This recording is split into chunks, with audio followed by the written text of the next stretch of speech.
Pandya store நிறுவனமும் கதிர் அவங்களோட விஷயங்கள் எல்லாமே ராஜுகிட்ட ஷேர் பண்ணிக்கிறாங்க.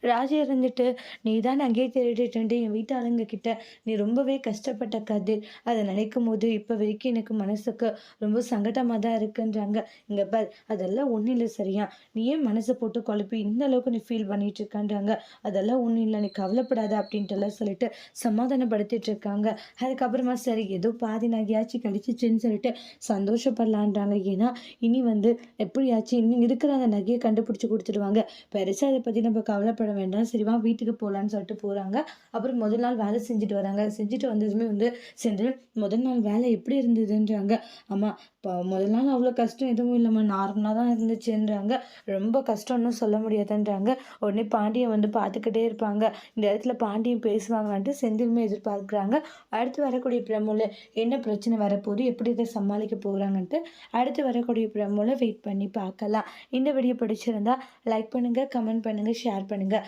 மறக்காம நம்ம சேனலை சப்ஸ்கிரைபர் பண்ணிக்கோங்க. Thank you friends.